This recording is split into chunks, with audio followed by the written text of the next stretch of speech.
everyone, welcome back to Yusof Reacts. Today, we're diving into one of the most iconic action franchises of all time, Die Hard and More. Specifically, the fourth installment, Live Free or Die Hard from 2007. Grab your popcorn, because we're about to talk explosions, high-tech hacking, and, of course, Bruce Willis kicking some serious bad guy butt. Let's get into it. Live Free or Die Hard finds our favorite New York cop, John McClane, caught in the middle of a cyber-terrorist attack. A group of hackers led by Thomas Gabriel is launching a coordinated attack on the U.S. infrastructure, and McClane is forced to team up with a young hacker, Matt Farrell, to stop them. But, of course, things don't go as smoothly as expected. Explosions, car chases, and some brutal fight sequence. You get the classic McClane formula, just with a much more modern twist. Now, let's talk about the characters. Bruce Willis is back in action as John McClane, and he hasn't lost a step. He's still the same tough, sarcastic, and fearless cop we all know and love.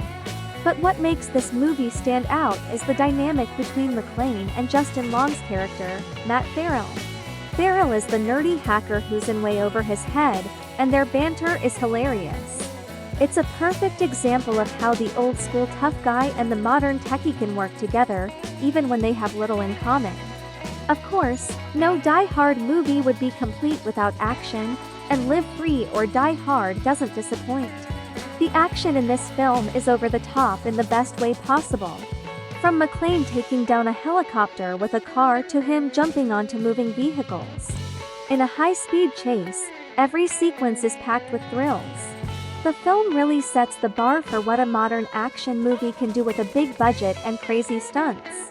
One of the standout elements of this movie is the portrayal of cyber-terrorism. The villain, Thomas Gabriel, played by Timothy Olyphant, uses his knowledge of technology to wreak havoc.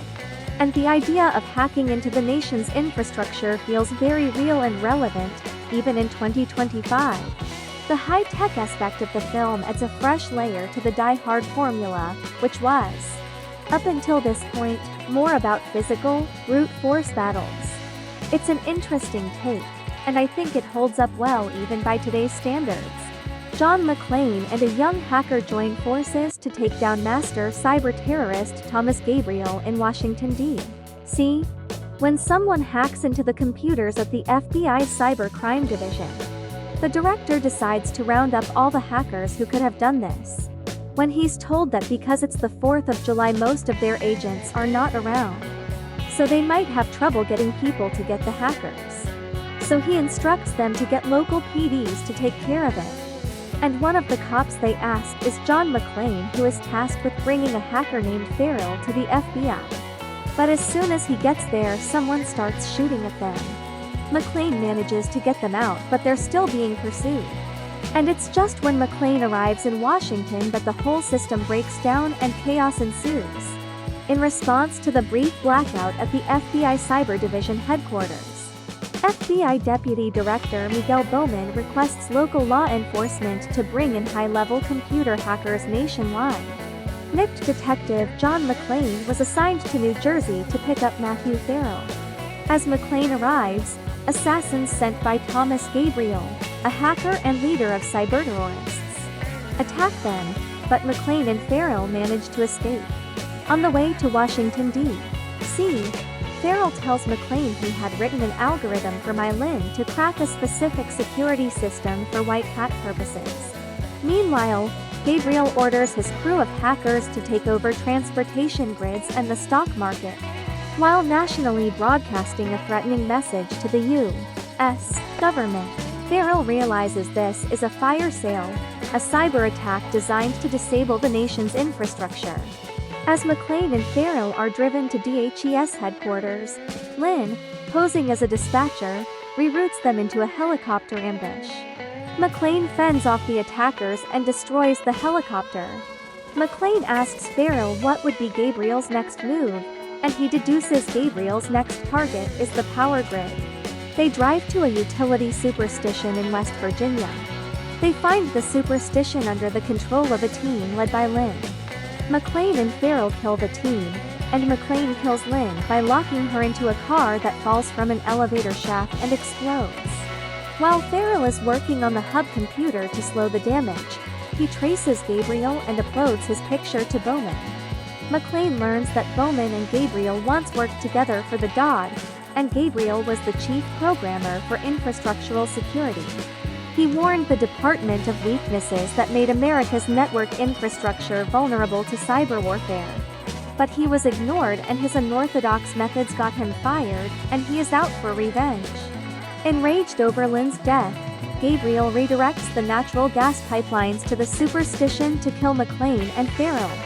And they barely escape before a massive blackout occurs throughout the eastern seaboard. McClane and Farrell then travel by helicopter to the home of super hacker Frederick Warlock Kaludis in Baltimore. Warlock identifies the piece of code Farrell wrote for Lynn as a means to access data at a Social Security Administration building at Woodlawn, Maryland. Doing a trace route, Warlock locates Gabriel. The Woodlawn building is actually an NSA facility intended to back up the nation's personal and financial records in the event of a cyber attack, and was designed by Gabriel himself. The blackout on the FBI triggered a download of financial data to Woodlawn, which Gabriel plans to steal. Meanwhile, Gabriel taps into the connection they made, which reveals the location of McClane's estranged daughter Lucy, whom he kidnaps. McClane and Gabriel then meet virtually McClane, telling him he will lose. McClane and Farrell race to the Woodlawn facility. Farrell finds the facility's main server and encrypts the data Gabriel's men downloaded before getting captured. Gabriel then takes Farrell and Lucy with him as he flees. McClane pursues them, hijacking their semi-mobile base. Accessing the communication system of an F-35B Lightning II, Gabriel orders the pilot to attack the truck McClane is driving, but the jet is destroyed by falling debris. McClane barely survives and sees Gabriel's vehicle pull into a nearby hangar. There, Gabriel demands that Farrell decrypt the financial data. When he refuses, Gabriel shoots him and threatens to kill Lucy. McClane arrives, killing 2 of Gabriel's men, but he is shot and wounded by Gabriel's last man, Emerson. Gabriel positions himself behind McClane, putting the barrel of the gun in his shoulder wound.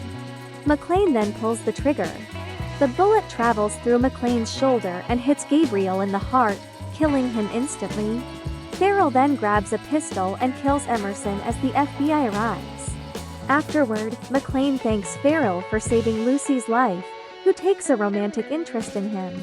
Overall, Live Free or Die Hard is a fun, action-packed ride that takes the series into the 21st century, while staying true to the core of what makes Die Hard great. Bruce Willis delivers once again as John McClane, and the film's high-octane action sequences keep you on the edge of your seat. Sure, it's a little over the top at times, but that's exactly what we want from a Die Hard movie, right? If you haven't seen Live Free or Die Hard yet, what are you waiting for? Check it out and let me know what you think in the comments below. Do you think it holds up to the original? Is it your favorite Die Hard movie? Don't forget to like, subscribe, and hit that notification bell for more movie reviews. Until next time, I'm Lois, and this is Usoft React signing off.